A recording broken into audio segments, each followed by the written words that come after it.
Hey guys, I wanted to quickly respond to your instructional multimedia discussion board, the why, what, and how of multimedia.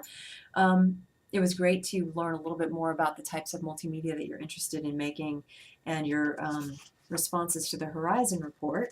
A new Horizon report should be coming out this month. It may have already come out, I haven't checked. But there's a museum report, there's a K-12, and there's a higher ed report, I think. So you should check that out, see if it has any updates if you're interested. So you guys post a lot of interesting stuff. I actually like to print this out and carry it around with me all semester so that I can remember what it is that you're interested in. But a lot of you want to make videos, animations. Let's see, I've got quite a list here.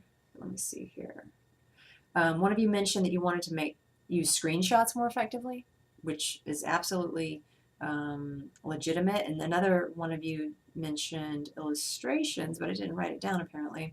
But I would put that in the same realm, graphic kinds of multimedia. I mean, graphics goes very deep. We don't go very deep with graphics in this class. We have a 2-week session on it, and hopefully you'll get to advance your skills. You'll take yourself from where you're at now and then get 2 weeks worth of advancement.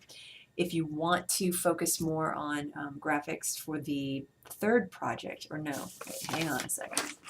Pulling out the old course plan. Okay, let's see here. The Exploring Multimedia project is project 4.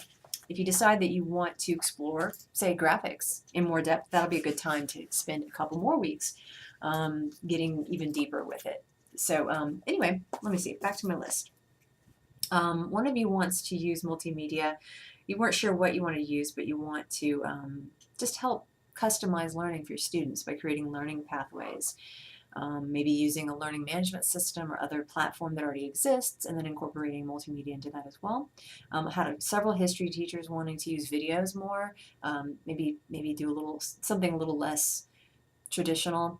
I will say I got to hear all about my daughter's amazing history teacher last year, and the class had it had very little technology in it, and it had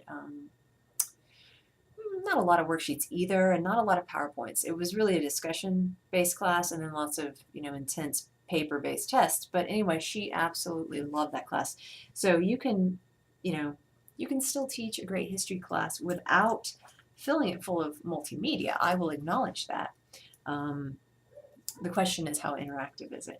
All right, so multimedia videos for math teaching. Oh, that would be so good. I've seen a lot of math videos, but I haven't seen a lot of great math videos. Some of you wanted to do it for scaffolding reading support. A lot of you mentioned that you wanted to use Web 2.0 tools that already exist that you can pop onto a web page or put into another kind of space.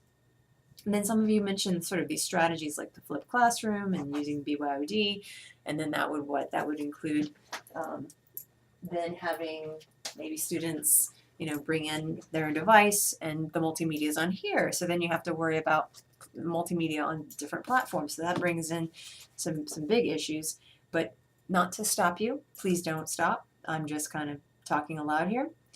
Some of you wanted to use it more in your after-school program.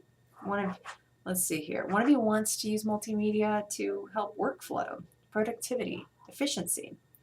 Several of you wanted to make training videos, excuse me. One of you said you wanted more variety. Several of you actually wanted to make interactive websites or teacher websites. And then there was some mention of games, podcasts. And then I thought it was interesting, Ken's comment about how he's working in Saudi Arabia where he's not really sure about what language he's going to be when he uses text. He's just got some questions about what he's going to be working on with multimedia. It's very interesting to go into another context like that. So I look forward to learning more about what's going on with all of you. It was great learning more about what you're interested in with multimedia. I do hope that this class can take your skills to the next level. Everybody's on a different page in terms of their skills, their experiences. So I try to make the assignments open for you to customize and make sure you're pushing yourself hard enough for you. Sometimes when I go on YouTube or when I'm on social media, I see multimedia types of things come through. And a lot of the time, and they're like really interesting. It's like you watch something, you're like, oh my gosh, how did they make that video? What were the tools that were involved in making that? And a lot of the time this semester I will ask you, what were the tools you made? What was like the different sequence of tools that you used, or what was all the tools? So you actually, you probably are going to start to notice that I ask you to note those tools, so that, because like in 2 years when you're looking at an artifact you made, you might not remember what all tools were involved. So that's one reason, just to jog your memory. But I think it's also good to just become conscious that every project always has at least, it seems like at least 3 tools involved. And so that's the first step to figuring out how a multimedia project is created, is figuring out what did they use to make that project. So I actually contact people sometimes on YouTube when they make videos that I think are incredible. And I'm like, how did you do that? That's not an iMovie movie, and that's not a Movie Maker movie, and what is that? And how did you do this and that and the other? And people who make things on YouTube and post them, they're very often happy to talk to you. And sometimes they even will post a video. They actually post videos on their channel where they explain how they construct the multimedia stuff that they make, because people ask them that all the time as well. So just a thought, when you see multimedia on the web, you could potentially, as long as it's not made by some like glitzy advertising firm, if it's made by like a regular human that maybe has a YouTube channel, you can always try asking people how they did it. Or you can post it, you can send it to me and ask me if I have any clue how they made it. I may or may not be able to help you on that, but I'd be glad to take a guess. All right, so great job, and I will be posting a grade for this discussion in just a moment, and I'll leave it at that. Thanks.